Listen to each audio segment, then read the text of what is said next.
Remember back in the day when people told you that playing video games was a waste of time? Well, this is Team Liquid, right after they won over $10 million at the International Dota 2 Tournament Grand Finals. Gaming went from a hobby to a legitimate career. As you can see from the top gamers, there are those who are making more than most people with a college degree for video games. Prize money is a great source of income, but with the growing popularity of Twitch, gamers have the opportunity to get paid while streaming their favorite games. Summit1G gets massive donations while playing. Fallen is not only on one of the top teams and makes a ton of money from tournaments, but he also makes money streaming and he has various brand deals. Then you got guys like Dr. Disrespect. He's not only a good gamer, but he's grown based on the character that he plays on camera. But this isn't a success story. This is a story about how addiction destroyed my professional gaming career. What's up, everybody? This is Chris from The Rewired Soul, where we talk about the problem, but focus on the solution. And this is a story that I don't share too often. Even when I share my story of addiction and recovery, I just kind of leave it out. And I don't know why, because gaming is kind of a big deal these days. So kick back, relax. This video is gonna be a little bit longer, but I wanna explain to you how I actually had a professional gaming career and my addiction completely destroyed it. So the first thing I wanna do when I start off this video, I'm gonna talk about some people that I hurt and harmed and things like that. And if any of them are watching, some of them I still have on Facebook, and if you happen to stumble across this in any way, I want you to know that I'm truly sorry. I was a selfish, self-centered, egotistical asshole, all right? And I do apologize. But I have, grown some of these relationships back and things like that. But for anybody else who I hurt in the past, I am truly sorry, all right? So, as some of you know who follow my channel, you know that I am a drug addict and alcoholic in recovery. And something I wanna point out, as you see how this story goes, my addiction, for me personally, the way my addiction manifests, it is almost 1000% based on my pride and based on my ego. And you will see how that played its role in me destroying my professional gaming career. My addiction was only a symptom of the issue, but my pride and my ego is what led me to drink and use more drugs, all right? So I want you to remember that as we go along. So anyways, since a young age, young age. I was born in 1985, the year that Nintendo came out. I was probably 4 or 5 years old when I got my first Nintendo gaming system, and I was hooked on video games ever since. You know, I grew up playing Nintendo, then I switched over to Sega, then I got myself a PlayStation, and just onward and upward. It was around high school when I really got into PC gaming. I got my first computer, I was hanging out with a friend, and he was like, yo, let's check out this game. I think it was StarCraft, the first StarCraft, and I sucked, but I loved it. I loved it, and we played the original Warcraft. Something about me, I'm very competitive. Like, not in a crazy way. It used to be in a crazy way, but not anymore, but I'm very competitive. And, you know, in high school, I was a triathlete. I did football, wrestling, and track. But gaming was another way for me to be competitive. And a lot of this played into being the child of an alcoholic mom and not feeling like I got attention, not feeling that I was good enough. Like, competition gave me a way to prove to myself and to prove to other people that I was actually good at something, whether it was real life sports or whether it was esports. So I remember having my friends come over, bringing over their PlayStations, and you had to use that link cable and 2 separate TVs. Like, this is like pre-high-speed internet, ladies and gentlemen, all you kids out there. And that's what we did. I remember playing the first or second Warcraft on 56K dial-up with my friends, right? But with broadband internet coming out and my friend introducing me to some games on the computer, I ended up getting a computer, and my dad made a deal with me. He said, we can get high-speed internet if I joined the wrestling team, if I just tried it, right? And that's how I joined the wrestling team. And I was like, no, that's lame. You gotta wear like these tights and you gotta wrestle around with dudes. But I was a natural, and I actually excelled like crazy in wrestling. We ended up going to the state championships. I ended up getting a nice little ring, which I lost in my addiction, oh well. But anyways, throughout that time, I was a hardcore gamer. The first person shooter that I really got into was Quake 3. Loved it. I could play that all day long. And what's crazy is that, you know, with all of my anxiety and depression that I struggled with throughout high school, gaming was actually the reason why I didn't start drinking until the very end of my high school career. I remember every Friday night we had our varsity football games and we'd play, and then everybody would go out and party, and they'd invite me and my buddy, and we'd be like, no thanks. And we would just go and play video games. This was when LAN centers were on the rise, gaming cafes, if you will, and we would just go hang out there and we'd play. And then I was introduced to my first addiction, which was a game called Counter-Strike. Boy, did I fall in love with that game. Like, I think it's also important for people with addictions to realize that we were often addicts long before drugs and alcohol came into play. And what I mean by that is when I got hooked on Counter-Strike, I had an obsession. I couldn't stop thinking about it. I would stay up until 2 or 3 in the morning playing. Me and my buddy would ditch class to go home and play Counter-Strike. Like, we were obsessed with this game. But anyways, my junior and senior year, as I'm playing Counter-Strike, and I was really into the competitive aspect, one of the LAN centers here, it had a local league, and we were one of the best teams in Vegas. We were always within the top 3, me and my friends. And I loved the competition of it. And around that time, we started watching international tournaments. The tournament to watch back in the day, and some of you old schoolers, you know what I'm talking about. It was called CPL. It was like I think it stood for the Cyber Athlete Professional League. And every year they would have 2 tournaments in Dallas, one in the summer, one in the winter. And then other tournaments started to spawn in other countries and things like that. And what we used to do back in the day, me and my buddies would all go over to my friend's house. He was freaking rich, and we'd all bring our computers over and we'd stay up all night just watching these tournaments, like whether they were here in the States or they were in other countries. And I'll never forget. I remember watching one of these tournaments in another country, and I was like, man, I would love to travel the world, see the world, do something that people don't even get a chance to do, right? I would love to do that for video games. And another thing about us addicts and alcoholics is that when we set our mind on something, like, we go get it. Unfortunately, that's typically with drugs and alcohol. But anyways, I locked in on that. I was like, I want to do that. So right after high school, I ended up going to a small, tiny college in Northern California.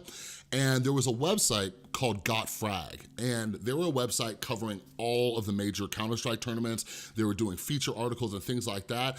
And I kind of realized, like, I humbled myself and I was like, okay, Chris, you're never gonna become a professional gamer, but I was always known as one of the smartest guys in the game. So I wanted to sign up and start writing for free for this place, this website called GotFrag.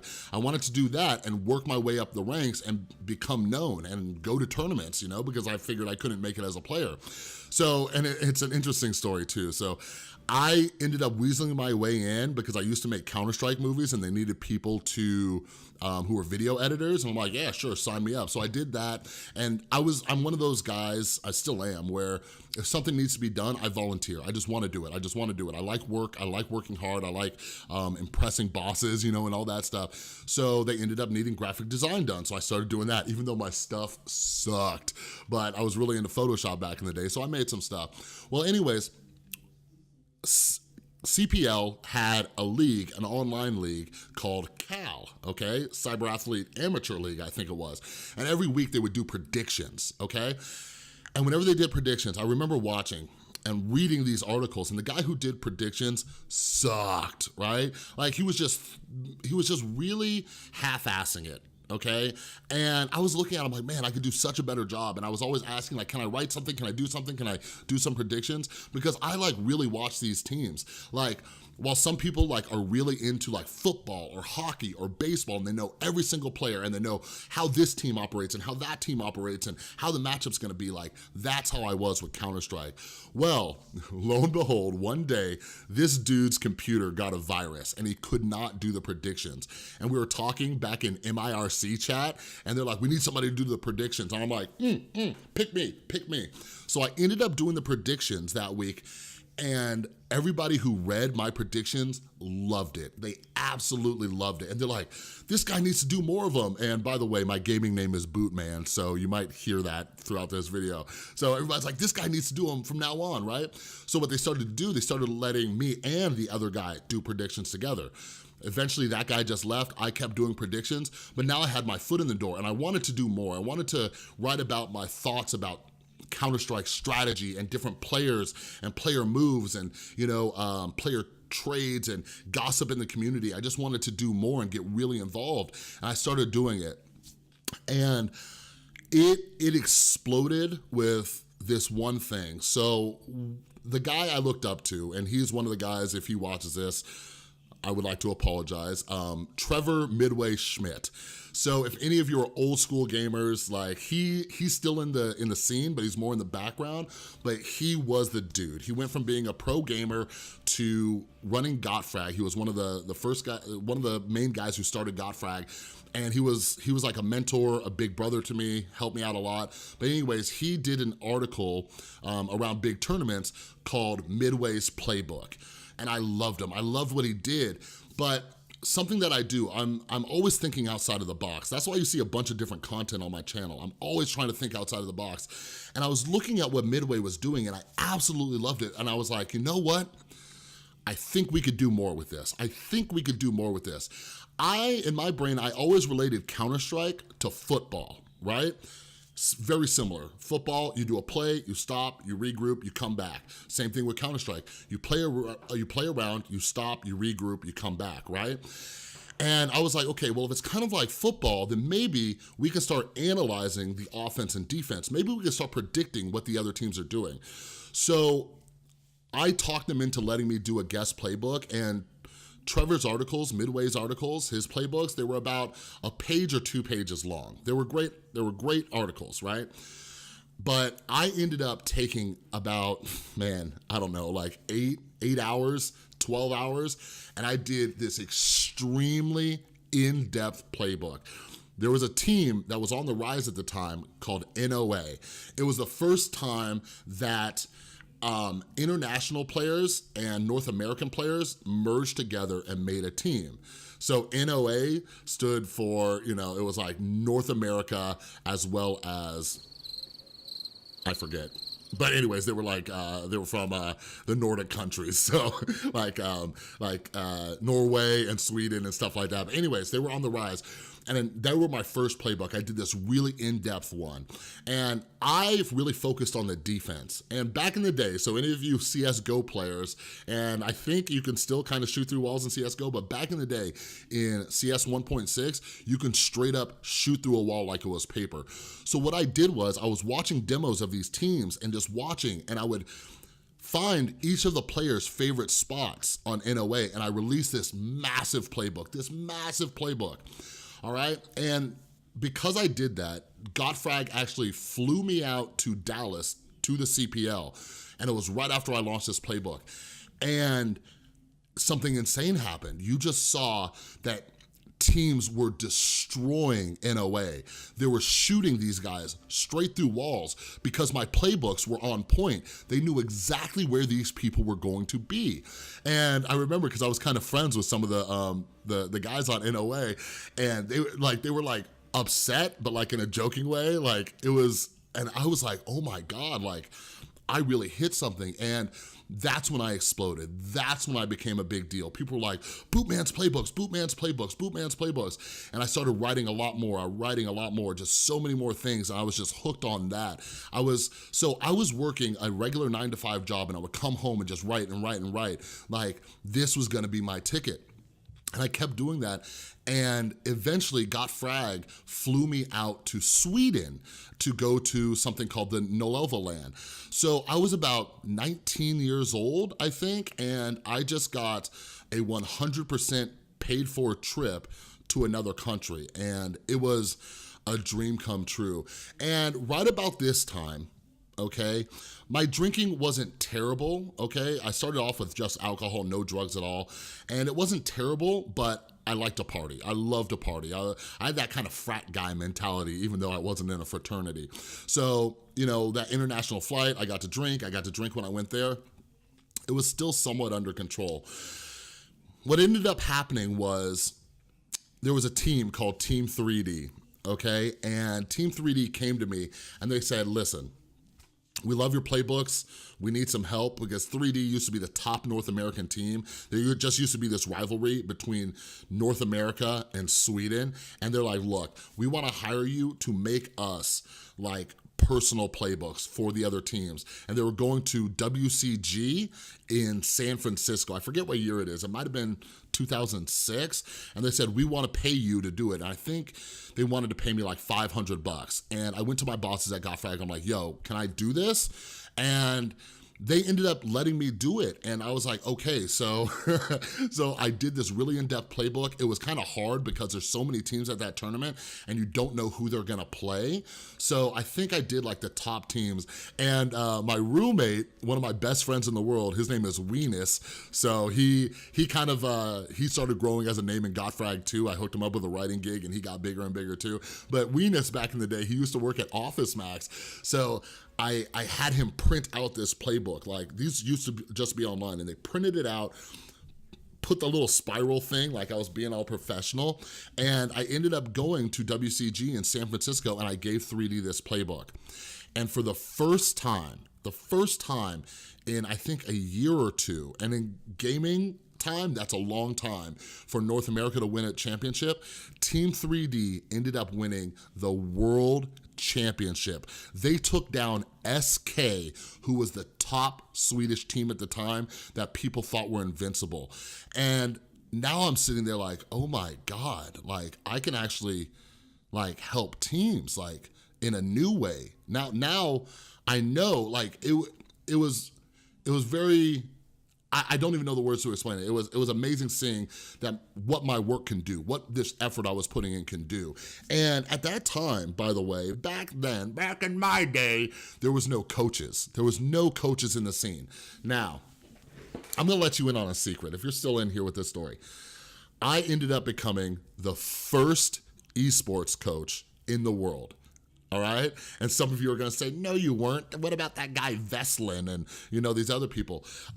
Back then, a lot of people were getting hired and getting the name coach, right? But they were basically just somebody, they were like a hype man. They would stand behind the team and just hype them up and say, come on, yeah, let's do it, right? That's what they would do. They weren't actually coaching. So I made one of the hardest decisions I had to make in my life, which was leaving GotFrag and becoming the coach of Team 3D. But I wanted to do it. I wanted to be the first coach. I wanted my name to be somewhere. And I think maybe my ego is playing a little part in the reason why I'm making this video. Nobody talks about me. And maybe it's because of the relationships I destroyed. So I accept that. And I move forward. But nobody talks about how Bootman was the first real coach in esports. Now, when you see this professional gaming tournaments across all the different games, you see that all of them have coaches, right? And legitimate coaches. So Team 3D hired me. My drinking was escalating a bit, but let me dial back a little bit. Back before I left GotFrag, this is when my ego really started to take a turn for the worse. And this is when alcoholism was actually starting to cause a problem. When I was with GotFrag and we were in Dallas, so keep in mind, this is when I was 19, 20 years old. I was not of age to drink.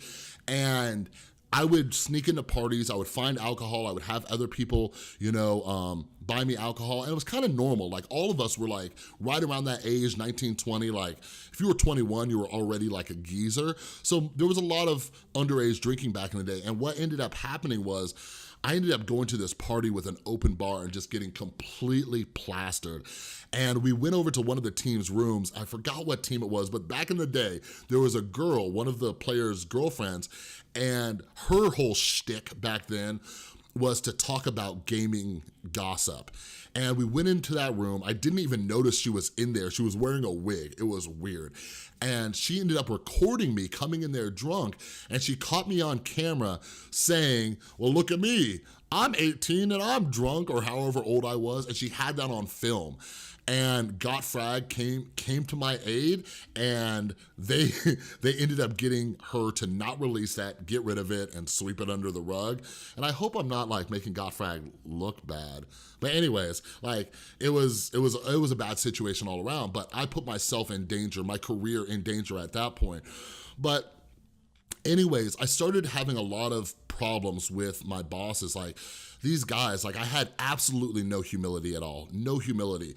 As I was rising and I was becoming a big deal, you know, my brain was telling me like, Gottfrag would be nothing without me. You wouldn't get the traffic without me. You wouldn't get the sponsors without me. You wouldn't get the ads without me. Nobody would come to this crap hole website if it wasn't for me, the boot man, right? And I would say this to the bosses. I used to have insane anger issues. So when I was like just like this big whiny baby, and like whenever I didn't get my way, I would just throw this tantrum and I would fight with them. And you know, one of the heads of Gottfrag, he used to talk to me for hours and talk me off these cliffs when I wanted to quit because nobody respected me, and just all this stuff. And to be honest, that was one of the reasons I ended up taking the job with 3D. And it was completely based on my pride and ego. And when I started working with 3D, CPL started something, the CPL World Tour. And basically they were popping up every month or every other month. They were popping up in different countries and having these tournaments, and Team 3D kept getting invited to them. So at this time, I'm getting flown all over the country. I used to go to New York once a month to be with the team. We would all fly out there. And then right before we went to Spain, so I got to go to, first I went to Sweden, then I went to Barcelona, Spain, and we went there. But first we met up in, I think it was Virginia, and we did like this boot camp. So as a coach, while they were practicing and doing scrimmages online and stuff, like I was over there analyzing teams, making playbooks and things like that. So we end up going to Spain to the World Tour, and we got demolished. This is back when Team Complexity, who was another North American team, great guys. A lot of them were good friends. Here's actually a picture of me with one of the guys who was on the old Complexity team, Trip, and then as well as my buddy Josh Dominator Sievers.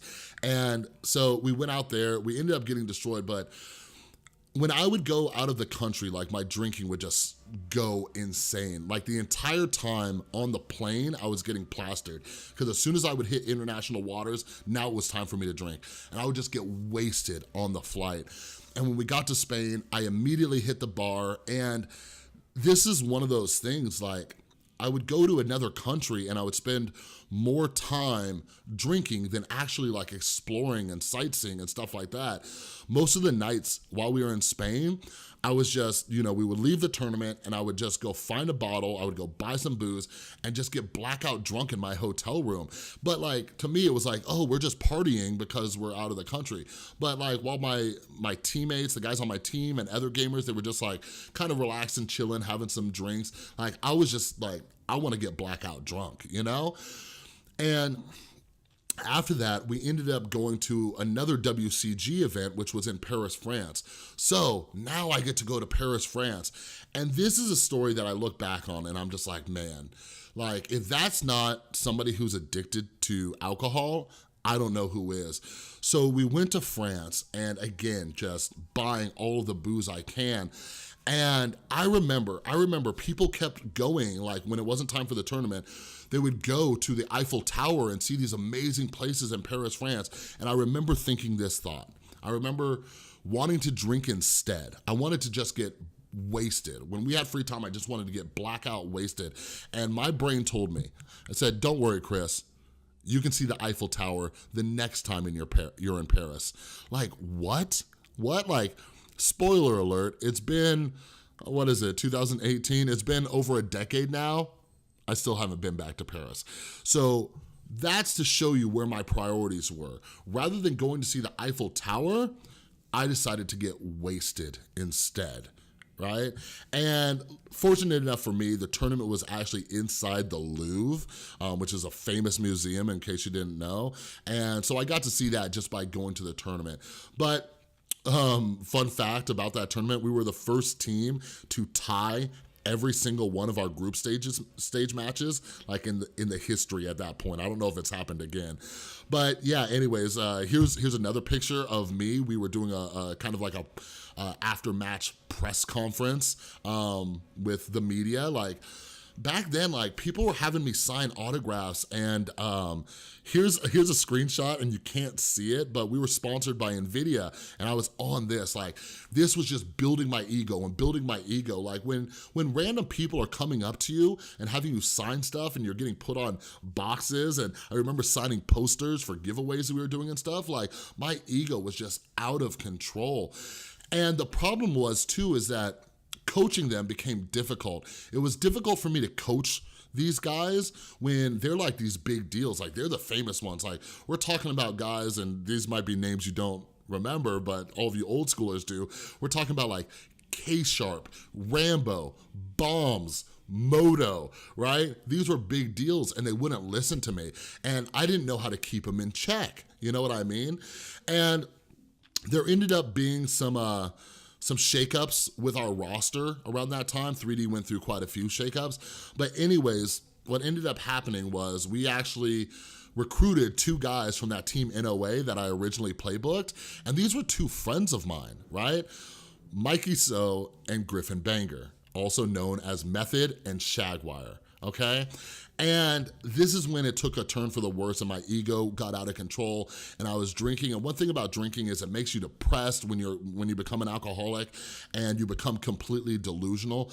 And I just started butting heads with these guys. And it's really sad too. So Mikey, Griffin, if you're watching this, again, I apologize. Like, here's a picture of me and Griffin. Like, Griffin was like one of my favorite dudes in the world. I still love that guy. Like, for those of you who don't know, like, he was Shagwire back in the day, but now he's Griffin, the professional poker player. Like, he actually made it to the final table at the World Series of Poker. Was it last year or 2 years ago? But anyways, here's a clip of him at the final table, and he's like a big deal in the poker world. Like, I have much respect for this dude. Like, he's just one of those guys where, you know, when he finds something, like, he gets really into it. So I'm glad that he's still doing great. But anyways, I ended up leaving the team, and then I went back to Godfrag with my tail between my legs, begging them to take me back.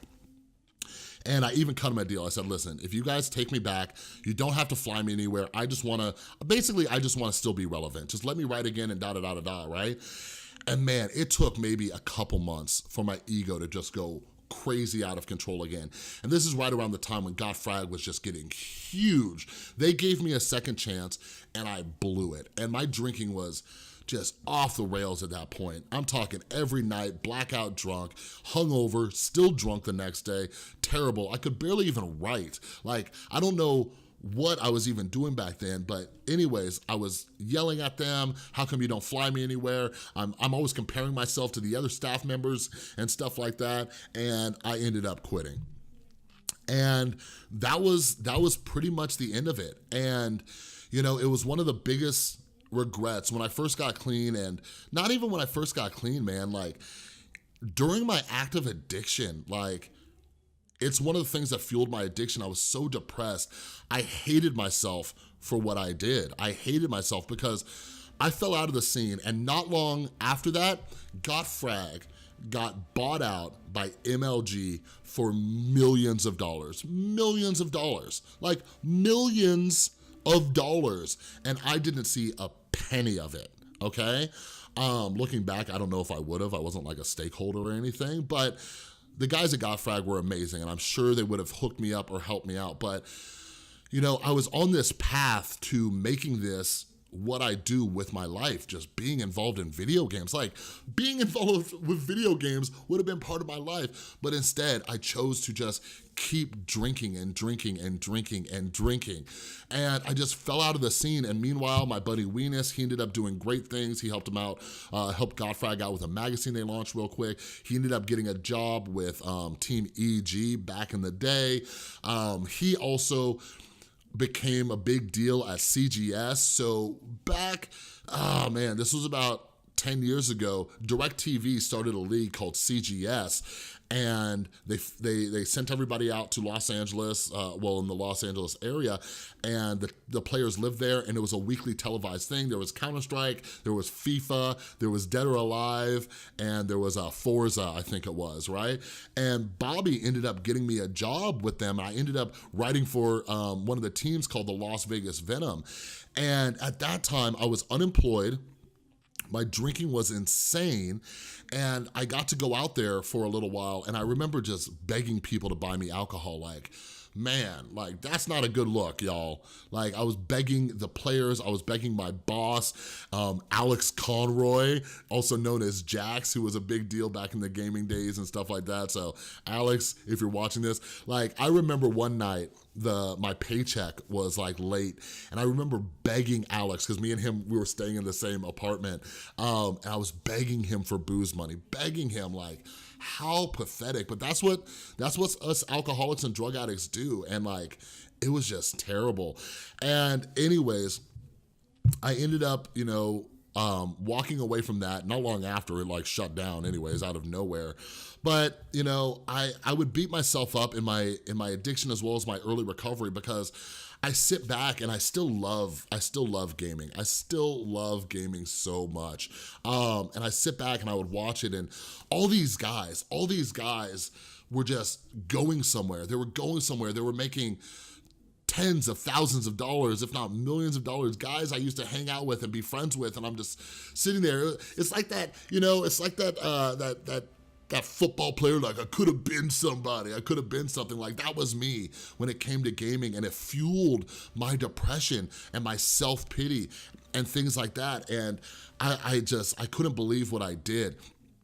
But anyways, throughout my recovery, I found this new purpose. I found this new purpose of, one, first and foremost, just being a father to my kid, but also helping other people recover from addiction. And that's one of the reasons why I'm sharing this story with you. We're taught to share our experience, strength, and hope. What happened and how I got through it and where I'm at now. And, I'm glad that, so many of the guys that I used to be friends with who are succeeding in esports, and, they're able to support their families. Like, back then, like, none of us had kids, none of that stuff. And like, now we got families, and, my buddies are getting married and things like that. And I'm glad that gaming is something that they're still doing that completely supports them. I'm no longer a hater. I'm no longer sitting around miserable. Like, I'm like, awesome, man. In my recovery, in the past two or 3 years, I've actually had a chance to run into him quite a few times.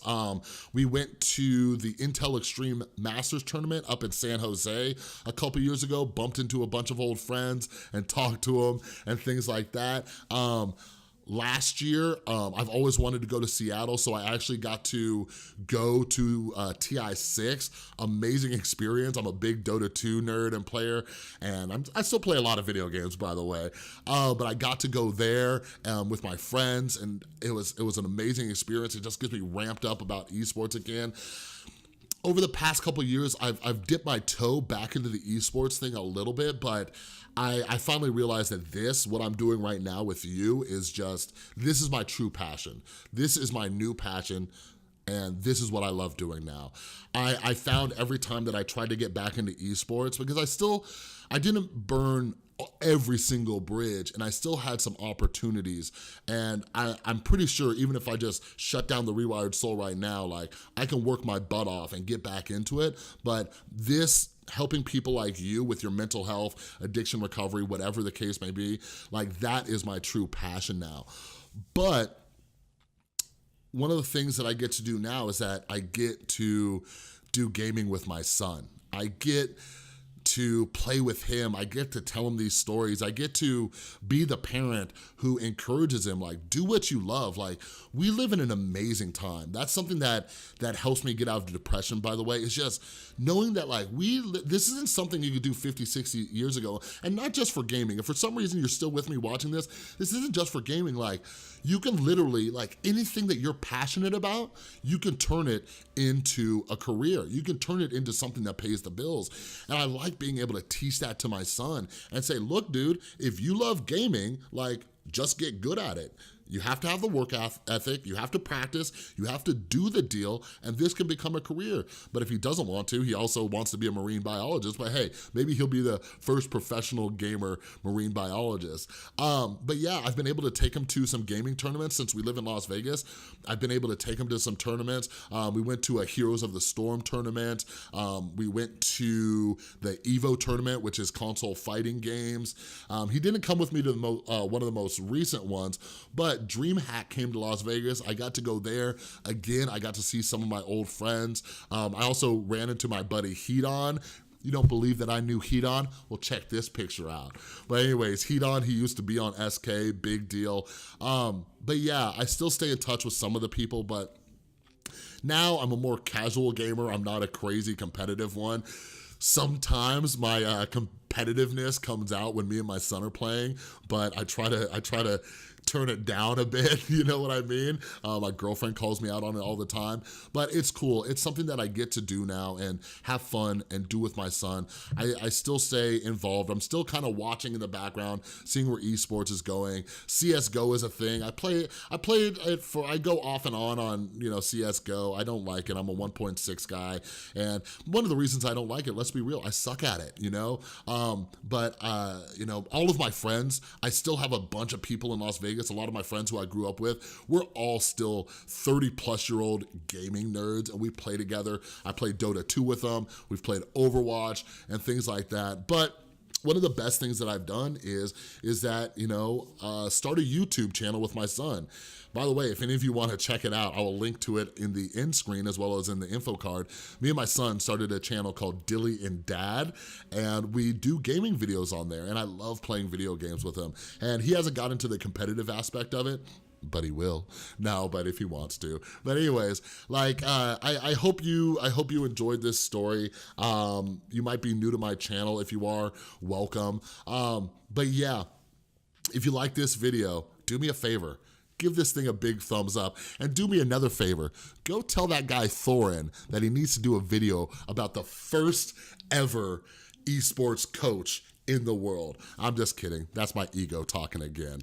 But anyways, I'm glad you stuck around this long. Thanks so much for watching. And you know what? Here's what we're gonna do. If you happen to watch this video, if you wanna learn more about addiction, I work at a drug and alcohol treatment center now. I have a website where I put up one of the courses where I teach about the disease of addiction and how it actually works. And if you watch this video, you made it this far, go over to www.therewiredsoul.com, go to the Science of Addiction course, and it's usually $100. Use coupon code ITSFREE, ITSFREE. I'll have it right here. So if you want to learn more about addiction, there's your free code. Go check it out.